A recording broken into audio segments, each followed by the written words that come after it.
Assalamualaikum warahmatullahi wabarakatuh, anak-anak kelas 11 IPS 1 SMA Negeri 10 Banjarmasin. Hari ini kita akan belajar mata pelajaran biologi lintas minat. Sebelum belajar, siapkan alat tulisnya dan kalian berdoa terlebih dahulu. Itu silakan dibaca doanya, ya. Ya, hari ini kita akan membahas tentang sistem respirasi pada hewan. Kemarin kita mempelajari tentang sistem respirasi pada manusia. Sekarang yang pada hewannya lagi ya. Artinya kita akan mempelajari cara bernapas hewan ya. Ada 5 jenis hewan yang akan kita pelajari. Yang pertama Annelida atau cacing. Cara pernapasan cacing nanti kita akan pelajari. Cara pernapasan insekta atau serangga. Cara pernapasan Pisces atau ikan.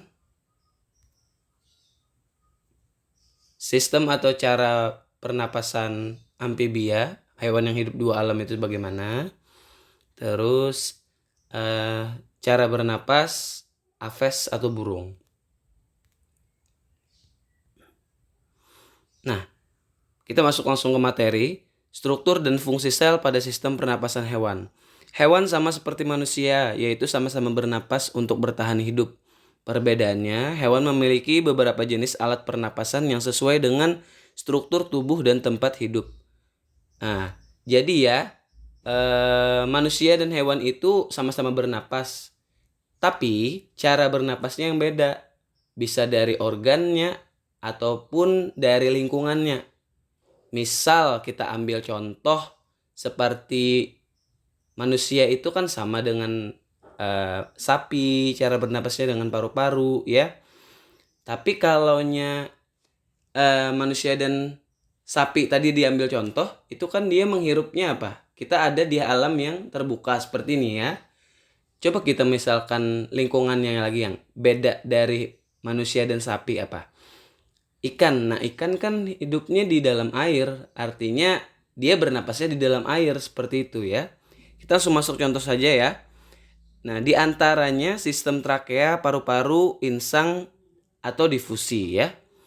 Yang pertama struktur dan fungsi organ pernapasan pada Annelida ya. Annelida ini cacing. Cacing menggunakan permukaan kulitnya untuk bernapas. Oleh karena itu, kulit cacing tanah selalu basah untuk memudahkan terjadinya pertukaran udara. Selanjutnya bisa dibaca ya. Yang kedua, struktur dan fungsi organ pernapasan insekta atau serangga. Sistem pernapasan pada serangga disebut sistem pembuluh trakea. Sistem trakea memiliki saluran-saluran tempat pertukaran udara yang bermuara di stigma atau spirakel, yaitu berupa lubang kecil yang berada di kedua tepi setiap ruas tubuh serangga. Nah, untuk selanjutnya dibaca sendiri.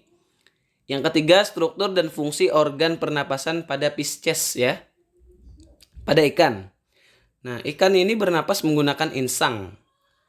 Ikan menggunakan oksigen yang terkandung di dalam air, oleh karena itu ikan selalu memasukkan air ke dalam mulutnya. Air yang masuk ke dalam mulut akan diteruskan menuju insang. Disinilah terjadi pertukaran gas ya. Yang keempat, struktur dan fungsi organ pernapasan amfibia. Amfibia ini hewan yang hidup dua alam. Nah, kita ambil contoh katak. Saat berudu, kan katak itu kan dari kecebong, katak gitu ya. Saat berudu atau kecebong bernapas dengan insang karena hidupnya di air ya. Adapun saat dia menjadi katak, nah dewasa bernapas dengan paru-paru dan kulit. Artinya pada hewan dua alam ini terdapat perubahan cara bernapas ya. Misal dari berudu atau kecebong tadi dia menggunakan insang karena hidupnya di dalam air. Setelah dia berubah atau bermetamorfosis menjadi katak dewasa, dia bernapas menggunakan paru-paru dan kulitnya. Bisa dibaca ya sendiri kelanjutannya. Yang kelima, struktur dan fungsi organ pernapasan pada burung. Nah, burung ini agak unik sedikit. Dia bernapas bisa saat dia santai atau saat dia terbang. Nah, saat dia terbang itu seperti apa? Ini yang akan kita bahas ya.